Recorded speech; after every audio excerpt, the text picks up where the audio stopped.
to the sun setting, signaling the start of the evening. And as always, here on TV47, we endeavor to bring you up to date no matter the time or the hour, because we are, as always, the home of untold stories. A very good afternoon to you. I hope you've had a wonderful day and that the rest of your day is going well. Welcome to News Now. My name is George Maringa, and for the next half hour or so, we shall be bringing you up to date with what's happening from across the country and beyond. But first, let's bring you up to date with some of the highlights at this hour. 1.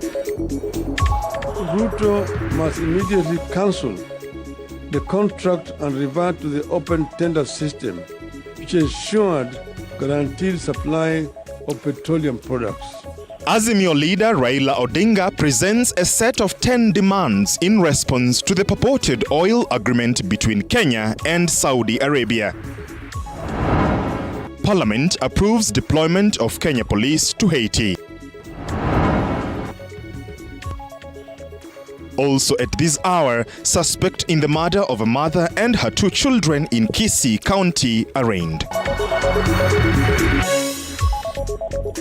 It is a few minutes after 4 p.m. We thank you for joining us from across the country and beyond. We are streaming on terrestrial platforms as well as on our website and YouTube. We thank you for joining us. Engage us on our socials at TV47 News, at George Maringa _ use the hashtag #NewsNow. To our top story at this hour, and Azimio leader Raila Odinga has presented a set of 10 demands in response to the purported oil agreement between Kenya and Saudi Arabia. Disputing President Dr. William Ruto's April announcement of a signed deal, Odinga asserted that no such agreement was made. In light of these, he has outlined specific conditions that he insists must be addressed by the president and his administration.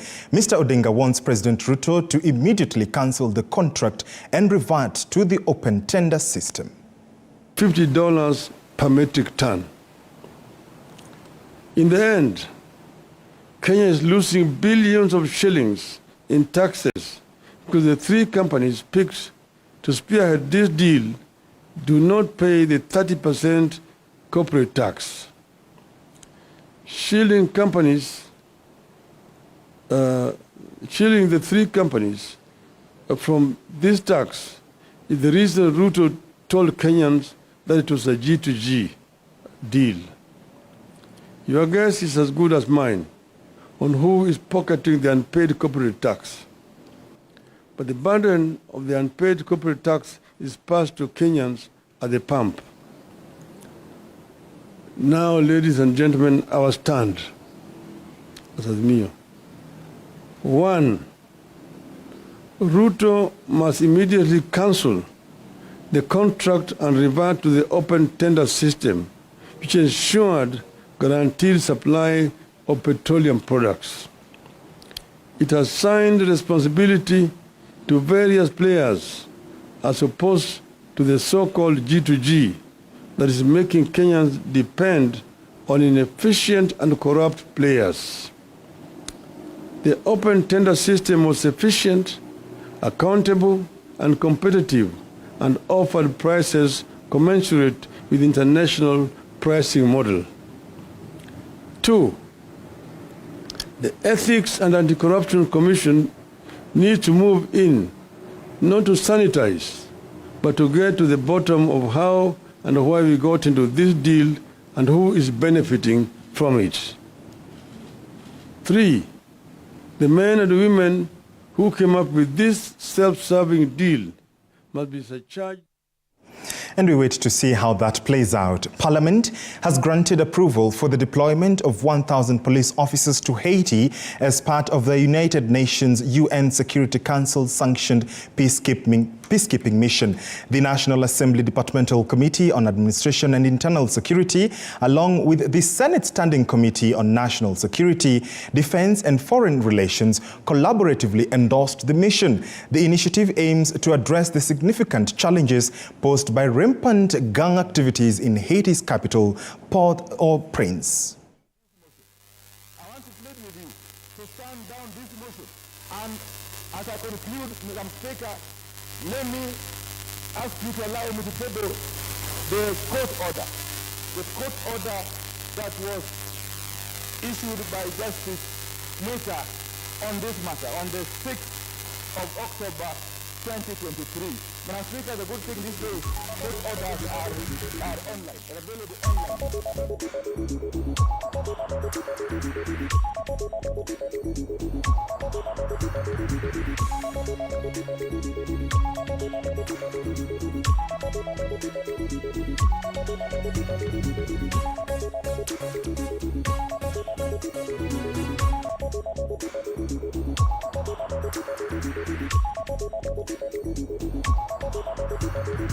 We apologize for that. We shall be getting that comprehensive report in a short while. Police in Baringo have arrested a notorious bandit who is perceived to be a key planner of the attacks in the area. This is a major victory in the fight against banditry in the North Rift region. Lo Nyangapat Amenyirang in Kapedo Akoret was arrested in Tiati sub-county in possession of 2 guns. Police say he has been on their radar for the last 4 years and is suspected to be mastermind of the spat banditry in the North Rift region. Baringo Police Commandant Julius Kirago hailed the arrest as a major milestone in the fight against banditry. He said that Ameriang was in possession of 2 firearms and 15 rounds of ammunition when he was arrested. The arrest of Lanyangapat brings into 3 the total number of bandits who have been arrested in Baringo County and 3 guns in total recovered. Tuko na bandit moja ambaye tumeshika, anaitwa Lonyangapat Perinyang, miaka 20, kutoka kule Akoret. Kupitia intelligence tumeweza kumkamata. He has been on our radar for the last 4 years. North Rift amehusika vitendo vya banditry pande ya Baringo, pande ya Samburu, pande ya Turukana. Na vile nimesema, kupitia intelligence yetu multi agency tuliweza kumshika kule pande ya Kapedo na akatuelekeza kwa mali alikuwa, na tukapata bunduki 2 na risasi 15. Tunaendelea kutafuta wale ambao wanahusika na yeye, na pia tunashuku kwamba bunduki zingine bado ziko kwa familia na wale marafiki zake, kwa sababu yeye ndio coordinator wa vijana katika area ya Silale paka Kapedo. Pia ijulikane, for the last 2 weeks tumeweza kupata our bandit watatu na moja ambaye tulipata pale Roruk. Mjua pale Roruk tumekuwa na issues na tuliweza kushika moja hapo ambaye amekuwa kihusika na ng'ombe, na in fact tukapata ng'ombe kwao. Mwingine tumepata upande wa Arbal, area Arbal, na tukalikava pia bunduki. Huyu naye watatu sasa na bunduki 3 so far. So kwa hivyo ni progress mzuri kwa hiyo operation ambayo inaendelea North Rift. Now, President William Ruto today led cabinet secretaries and principal secretaries in a 2-day convention at South Bay Cutting Edge Convention Center. The event, known as the National Executive Pit Stop Retreat, was held for the government to review its first year in office. The president said that it is vital for the PSs and CSs to work together as a team to foster development and growth in the country. The deputy president on his side thanked Kenyans for giving them the opportunity to serve and urged the government workers to be diligent in their service. This meeting is very important because we now know each other. We've been together for a year. We've been members of one team for a year. You've served in different ministries together. Now this is the opportunity for us to understand that we are one team. The success of each and every one of us is the success of all of us. Now, more villages have been marooned in Tana Delta, Tana River County, and some homes have been completely submerged making it completely inaccessible to rescue them. Some locals are still trapped, yet they do not want to leave due to lack of amenities in the area they will relocate to.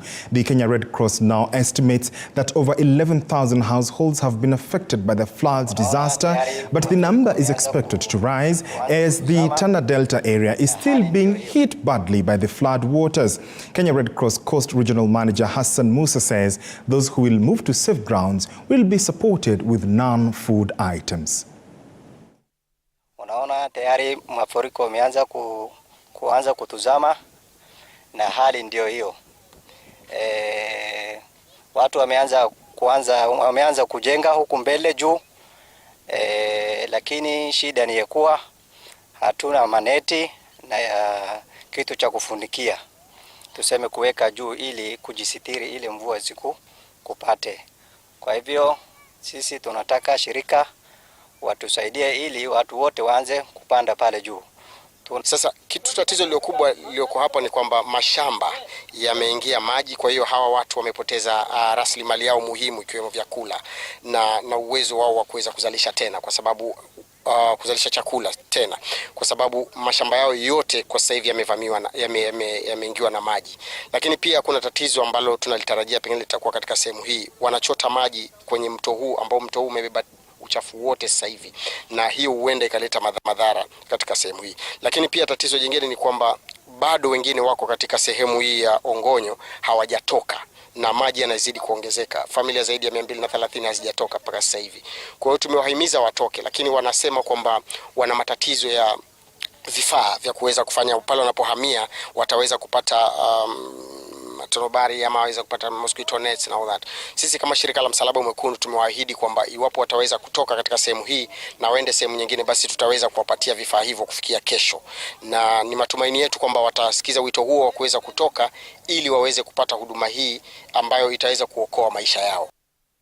From the coast to Kisii County, where the man accused of murdering his elder brother's wife and his 2 children in Kisii County will be remanded for 10 more days to allow police conclude investigations. The suspect, by the name of Alex Ayata Migosi, is alleged to have committed the heinous act after a quarrel with his brother. He is reported to have gone into hiding and resurfaced later surrendered at the Rioma police station.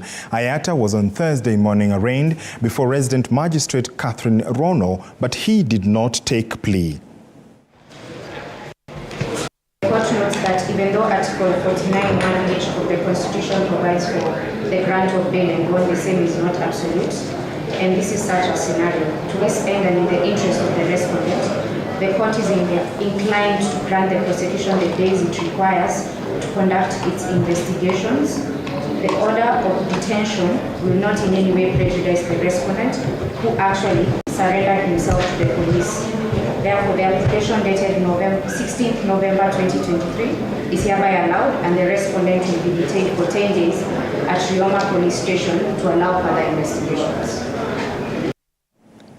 The government, through the Ministry of Tourism, now says that it has come up with strategies to do away with visa restrictions that affect foreigners from different parts of Africa. Speaking during a conference that involved key stakeholders from Kenya and Uganda held in Kwale County, PS John Olotua said that Kenya and Uganda are working closely in this project in a bid to boost tourism in East Africa. On his part, Uganda Tourism Minister Martin Bahinduka has urged stakeholders in the private sector from both nations to support the government despite the numerous challenges faced in the tourism sector.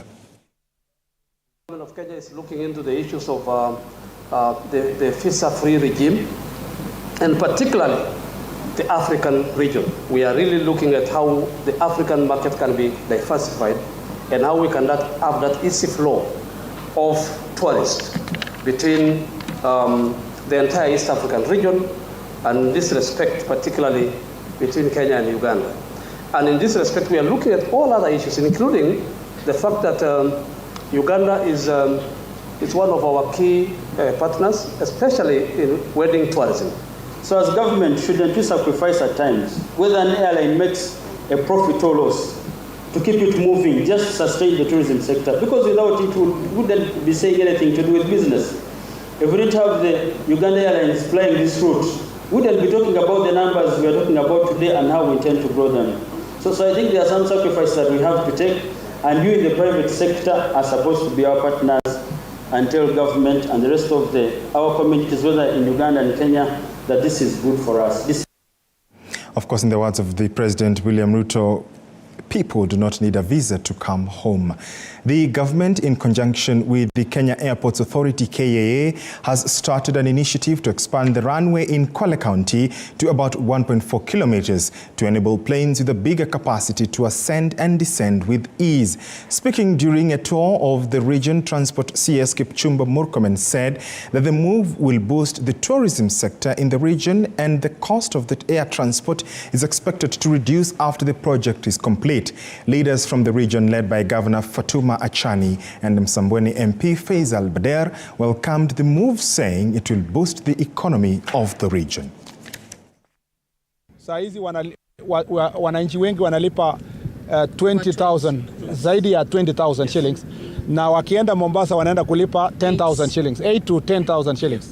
Kwa sababu hiyo tukimaliza kuhakikisha tunatumia airport hii 1.4 kilometers na tunafungua, itafanya prices ama nauli ya ndege itakuja chini. Mheshimiwa Rais katika ile ahadi zake alizoweka za kuhakikisha yule mwananchi wa chini anaweza kupata posho. Posho moja ambayo tunategemea sisi kama wapwani ni bahari na utalii. Tukipanua airstrip, tukifanya miundo msingi iendelee, na uchumi wa yule wa chini inaweza kuenuka. Kwa hivyo niseme tu, mimi nashukuru Rais iwezeshe zile ndege kubwa kuweza kuja na kutoa hapa zikiwa in full capacity. Hiyo mwanzo itateremsha bei na itazidisha wageni kuja Diani direct hapa, na uchumi wa Diani utaweza kupanuka kwa kiasi kikubwa. To matters justice and the lack of pro bono lawyers in the country has been identified as a significant impediment to children's access to justice. Florence Momanyi, a commissioner at the National Council for Administration of Justice, has voiced her concerns during the launch of the Wakili wa Watoto Club in Kisii County. Momanyi lamented the delayed delivery of justice for minors, attributing this to the insufficient availability of pro bono lawyers, resulting in cases dragging on for more than 6 months. She emphasized that these prolonged legal processes could extend beyond the children turning 18, thereby denying them timely justice. Peter Shikuku, the Chief Executive Officer at the Lake Region Development Program, explained that their collaboration with the university aims to leverage law students to reach grassroots communities and raise awareness about children's rights. As a club, we aim to create an environment where the rights of children are upheld and where children can feel free to enjoy their rights. So, of course, when students are joining campus, not everyone joins with the age of majority, that is the age of 18 years. So, during the orientation, you'll find that these minors are educated, they are taken aside, educated on how to conduct themselves properly in campus as they wait to reach the age of majority. When it comes to the court, ideally, legally matters of children should only take 6 months. But normally there are delays. There are delays because it is difficult to even get witnesses come to court. It is also difficult for us even to get pro bono lawyers representing children, because in this country, children are not taken very seriously. And therefore, it is important that now we are nurturing and mentoring lawyers who will specifically have a focus on children, so that then we are able to fast track the cases of children. Then CJ has set November aside as that month when the judiciary focuses on cases of children in this country.